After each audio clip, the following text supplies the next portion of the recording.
자, 우리 이제 교과서 개념학습의 마지막 강까지 왔네요. 9강. 김수영 어느 날 고궁을 나오면서 자, 얘는 이제 역사적 맥락, 사회 문화적 맥락과 같이 연관을 지어야 되는데요. 아하, 자, 어떤 배경을 바탕으로 하고 있을까요? 1900 70년대 1970년대 뭐? 아빠. 네. 독재. 좀 독재 편이구나. 네, 독재 비판입니다. 자, 그럼 한번 맞아요. 자, 그래서 한번 얘기를 해볼게요. 근데 얘들아, 독재잖아.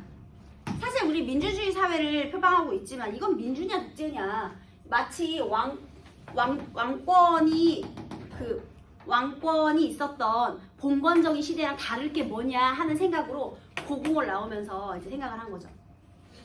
네가 왕이냐 뭐냐 이런 생각을 했겠지. 그래서 고궁을 나오면서 사실은 우리나라의 이런 그러니까 지배계층의 부도덕함은 오래됐네, 역사가 오래됐네 이런 생각을 하면서 나왔다는 거죠. 이해되셨나요? 그래서 고궁을 나오면서요. 이 독재 정치가 마치 왕권인 것 같다는 거죠, 여러분. 자, 그럼 한번 보겠습니다. 얘는 여러분 다 알잖아요, 그치? 아주 잘 알죠? 그래서 그냥 간단하게 볼게요. 왜 나는 조그만 일에만 분개하는가? 자, 누가 누구한테 물어보는 거죠? 자조적인 질문이죠. 그죠? 처음에 자조적인 질문으로 시작해요. 얘가요, 여기서 중요한 일 하고요. 그 다음에 본질적이지 않고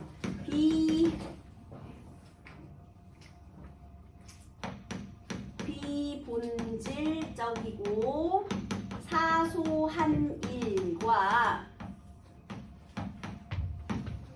본질적이고 중요한 일에 대비가 드러날 거거든요. 그래서 중요한 일은 그냥 동그라미 하고 안 중요한 일은 세모하면서 그렇게만 한번 읽어볼게요. 이렇게 하면 되겠죠? 자, 그러면 조그마한 일 일단 세모하시고요. 저 왕궁 대신에 왕궁의 음탕 대신에 자, 얘는 중요한 거야 안 중요한 거야? 그쵸? 왕궁과 왕궁의 음탕. 그래서 독재 권력의 부도덕함을 비판하는 표현이 되겠습니다. 그쵸? 그 다음에요. 50원짜리 갈비가 기름 덩어리만 나왔다고 분개하고. 자, 얘는 어때요? 세모.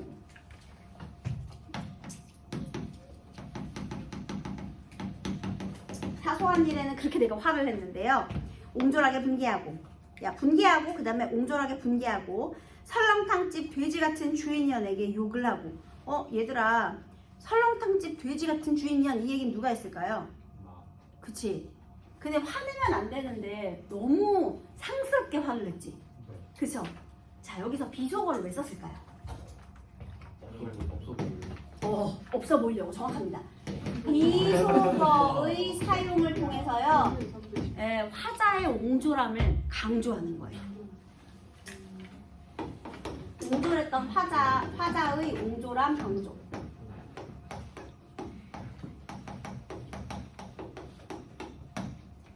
자기 자신을 더욱더 낮춰서 표현을 하는 거죠. 그 다음에요, 옹졸하게 욕을 하고. 역시나 같은 표현도 반복을 하고 있죠. 근데 여러분, 여기서요, 내가 내 자신이 옹졸하다는 걸 알고 있다는 것은 내 행동이 잘못됐다는 걸 또 알고 있다는 거죠. 그래서요, 자신의 허위 의식에 대해서 자신의 행동이 잘못된 것이라는 인식이 또 드러나고 있다. 이것도 특징입니다. 내 행동이 좀 잘못됐다. 이걸 본인이 알고 있는 거예요. 한번 정정당당하게 붙잡혀간 소설가를 위해서. 얘들아, 붙잡혀간 소설가는 중요한 인물일까 아닐까? 중요하죠. 자, 왜 붙잡혀갈게요? 뭐 자유를 갈망한 시를 써. 독재 비판했겠지, 그치? 붙잡혀간 소설가를 위해서. 또 언론의 자유를 요구하고. 언론의 자유. 이거 중요한 일이죠. 그 다음에 월남 파병 반대. 이것도 중요한 거죠. 월남 파병에 반대하는 자유를 이행하지 못하고 20원을 받으러 3번씩 4번씩 찾아오는 야경꾼들만 증오하고 있는가? 여기서 야경꾼은요 아주 하급 말단 공무원, 그러니까 거의 알바 정도 되는 거, 밤 경비원이거든요. 근데 그 밤 경비원한테 계속 화를 내는 거야. 옹졸한 나의 전통은 유구하고 이제 내 앞에 정서로 가로놓여 있다. 정서는 내 고유한 기분인데 그게 이제 하나의 그러니까 그 순간의 기분이 아니라 오래된, 그러니까 정서라는 거는 그 지배적인 기분이거든요. 대표하는 기분이거든요. 그러면요 나의 이 옹졸함이 어떻게 됐다는 거야? 이제는 그냥 체질화 됐다라는 거죠. 거기 옹졸함의 체질화 이렇게 적으세요. 옹졸한 행동을 하는 걸 소시민적 삶의 태도라고 합니다. 한 번만 옹졸한 게 아니라 나는 그냥 옹졸한 게 내 특징이다. 이렇게. 나는 그냥 옹졸한 사람이 되어버린 거죠. 그 다음에 이를테면 이런 일이 있었다. 여기 괄호하세요. 보통 이런 일이 있었다. 이거 일화를 제시하는 거잖아요. 그치? 구체적인 일화 제시.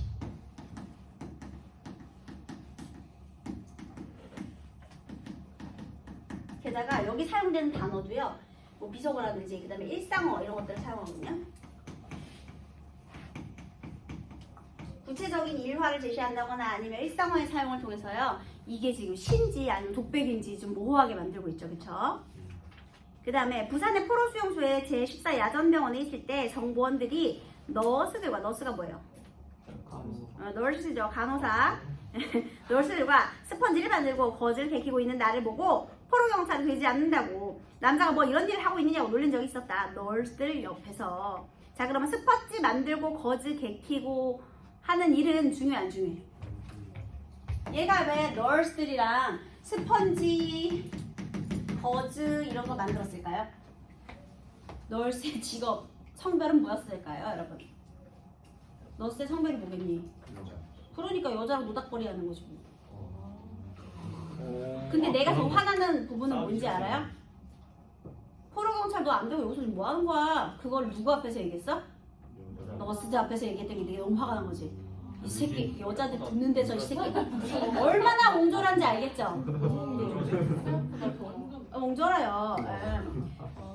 내가 이제 거기서 여자들이랑 이제 노닥거리 하면서 요즘 힘들죠? 그러면서 어떻게 하고 도와주면서 이렇게 인기 좀 얻어보려고 그러는데 정보원들이 와가지고 나 살인 새끼가 말이야 이제 막 얘기했어. 너스들 듣는 앞에서 내가 얼마나 쪽팔려. 그럼 내가 또 욕했겠지. 근데 그런 거. 자, 그 다음에 지금도 내가 반항하고 있는 것은 이 스펀지 만들기와 거즈 섞고 있는 일과 조금도 다름없다. 그러니까 나는 지금도 스펀지랑 거즈가 중요한 일이에요. 아니요, 잘못 썼어요. 미안해. 미안해. 사람 잘못 쳤. 미안해요. 스펀지 만들기 거즈 섞기 사소하네. 뭐 여기다 썼니? 미안합니다, 여러분. 고마워요. 네. 사소한 일. 세모. 그 다음에 여기서 여러분 포로경찰이 되는 일은요, 여러분 잘 보세요. 중요하긴 하거든요. 근데 내가 추구하는 삶의 태도다 아니다. 그건 아니에요. 중요한 일이긴 해. 스펀지 만들고 거즈 접는 것보다는 더 중요한 일이긴 한데요. 여기서 포인트가 중요한 일은 맞아. 근데 화자가 추구하는 삶의 태도는 아니에요. 내가 이게 되고 싶은 건 아니었어, 얘들아. 알겠죠? 그러면 화자가 추구하는 삶의 태도는 어디서 드러나는지 볼게요. 개의 울음소리를 듣고 비명에 지고 머리에 피도 안 마른 애놈의 투정에 진다. 개의 울음 소리, 그 다음에 애놈의 투정. 애도 나는 뭐예요? 별거 아닌 사소한 것들이잖아. 근데 거기에도 진대. 나 굉장히 무기력하죠. 소시민적이고 무기력한 삶의 태도를 보여주고 있어요. 떨어지는 은행나무 잎도 내가 밟고 가는 가시밭. 떨어진 은행나무 아무것도 아니거든요. 근데 나는 그것도 가시밭 밟는 것처럼 힘들대. 사소한 것도 힘든 거죠. 예민하고 힘들고. 그 다음에 아무래도 나는 비껴서 있다. 절정 위에는 서 있지 않고 조금쯤 옆으로 비껴서 서 있다. 자, 절정 위에 서 있는 삶.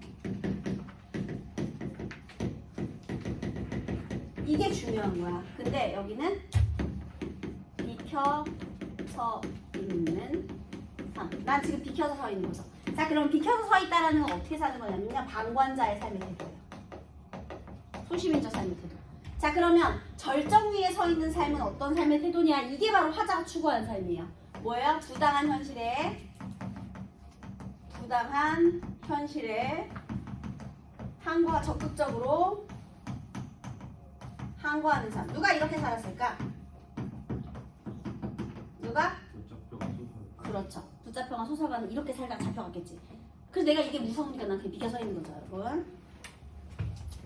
조금쯤 옆에 서 있는 것은 조금쯤 비겁한 것이라는 걸 알고 있다. 근데 중요한 건 내가 이렇게 살고 있다는 게 잘못됐다는 걸 알고 있다는 거죠. 그러니까 이렇게 온졸하게 반성한다. 그래서요, 이렇게 살지 못하는 이 나 자신에 대한 반성의 태도. 결국은 자신의 행동이 잘못된 것이라는 걸 인식하고 그거에 대한 반성을 이끌어내는 거죠. 그 다음에요, 이발쟁이에게 이발쟁이 중요해요, 안 중요해요? 맞아요. 머리를 이렇게 개같이 잘랐어? 해서 뭐라 했겠죠. 땅 주인에게는 못하고 이발쟁이에게. 아니면은요, 아니 저번에는 300원이었는데 왜 400원 올린 거야? 이 새끼 네 돈 두고 올라가지고 왜 그 돈 올린 거야? 사실 이발쟁이는 왜 돈을 올렸을까요? 땅 주인이 월세를 올렸겠지. 그러니까 진짜 화낼 사람은 얘인데 불쌍한 우리 이발쟁이한테만 또 이렇게 화를 낼 수도 있죠. 또 구청 직원에게는 못하고 동회 직원에게도 못하고. 구청 직원이라든지 동회의 직원 얘네들한테는 하지 못하고 야경꾼에게. 이것도 뭔지 알아요? 얘가 그 보호비 명목으로 20원씩 써가는 거예요. 밤 순찰 경비대인데. 근데 얘는 그냥 심부름만 하는 거야. 이 알바를 주도한 사람이 누구예요? 얘네잖아. 그럼 얘네한테 따져야지. 얘네 따질 게 아닌데 돈 받으러 오는 얘한테만. 얘 그냥 얘 명령 받고 온 건데 얘한테만 계속 화를 내고 있다는 거죠. 뭔지 아시겠죠? 그 다음에 20원 때문에 10원 때문에 1원 때문에 점강법입니다. 우습지 않느냐 1원 때문에. 여기서 우리 자조적인 태도를 확인했고요. 모래야 나는 얼마만큼 적으냐. 바람아 먼지야 풀아 나는 얼마만큼 적으냐. 정말 얼마큼 적으냐. 얼마큼 적으냐를 무려 3번이나 반복을 했죠. 그런 다음에 말줄임표까지 썼어요. 라는 것은 이 얼마큼 적으냐가 무한 반복이 되겠다는 얘기겠죠, 여러분. 자, 그런데 도대체 얼마나 적길래 이걸 반복했는지 한번 보도록 하겠습니다. 여기에서요, 모래, 그 다음에 또 뭐가 나왔죠? 바람, 먼지, 풀. 커요, 작아요? 크고, 작고 약한 존재들이잖아. 그치? 그리고 작고 어떻게 보면 보잘것이 없는 존재거든요. 근데 잘 보세요. 얘는 의미가 원래는 작고 보잘것 없는 자연물이에요. 그런데요, 나는 얼마만큼 작으냐? 자, 나는요, 더 작은 나. 예를 들면 태양이랑 지구랑 비교하면 어때요? 지구가 되게 작죠? 근데 지구랑 개미랑 비교하면 어때요? 개미가 되게 작죠? 그런 것처럼 얘네가 굉장히 작거든요? 근데 그보다도 나는 더 작다. 그래서요, 여기서 이게 제일 많이 나와. 어떤 게 많이 나오냐면 자연과의 대비를 통해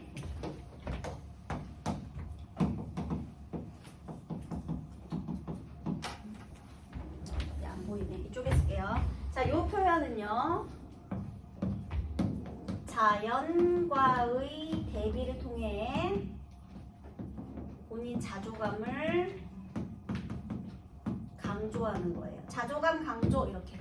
자연과의 대비를 통해서 자조감을 강조하고요. 그 다음에 마지막에 얼마만큼 적으냐 이거 있잖아요. 그래서 이 생략의 방법을 통해서요. 이 자조와 반성의 지속을 드러내요.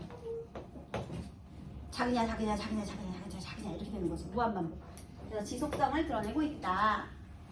가 되겠습니다. 1번 뭐예요? 왜? 그래서 순차적으로 깨달아가는 그 다음에 왜라는 의문부사를 사용한 물음의 표현으로 시를 시작한 것은 화자가 자신의 분기에 어떤 이유가 있는지 순차적으로 깨달아가는 거죠. 맞아요? 아니 나 알고 있어. 근데 그냥 자조감을 강조하려는 거죠. 그 다음에 나는 뒤에 열거되는 여러 가지 행위의 주체이자 성찰하는 주체 맞고 조그마한 일 부정한 권력의 전횡을 상징하는 왕궁의 음탕과 대조되는 말로 이 부당한 권력의 횡포거든요. 전횡이. 그쵸? 그래서 부당한 권력의 횡포를 상징하는 왕궁의 음탕과 대조되는 말로 약자들의 소극적 저항을 의미한다. 뭐가 틀렸게요? 저항이 틀렸습니다. 저항하는 게 아니에요. 그 다음에 저항 아예 안 했어. 그냥 사소한 일이에요. 그 다음에 배타와 한정의 의미를 드러내는 보조사 만의 사용은 자신의 분계가 제한적이고 선택적이라는 점에 대한 화자의 인식을 부각하는 맞죠? 그 다음에 어느 날 공을 나오면서는 65년 당시 역사적 상황이 잘 담겨 있다. 60년대, 70년대. 그 다음에 6.25 전쟁의 경험으로 인한 상처는 치유되지 못한 채 우리 민족 구성원 저마다의 삶에 영향을 끼치고 있었고 독재를 끝내자는 살구 혁명은 온전한 결실을 거두지 못했으며 군사정변을 통해 새로운 권력을 잡은 세력은 경제발전과 사회 안정을 빌미로 자유와 민주에 대한 민중의 열망을 억압하였다. 그래서 전두환이가 세력을 잡은 이후의 사건을 말하는 겁니다. 자, 그럼 다수가 침묵했다. 틀린 건 몇 번일까요? 화자가 그에 대한 반대 의사를 표했을까 못했을까? 못했어요. A는 남자가 뭐 이런 일을 하고 있느냐고 놀린 거고요. B는 50원짜리 갈비 되겠습니다.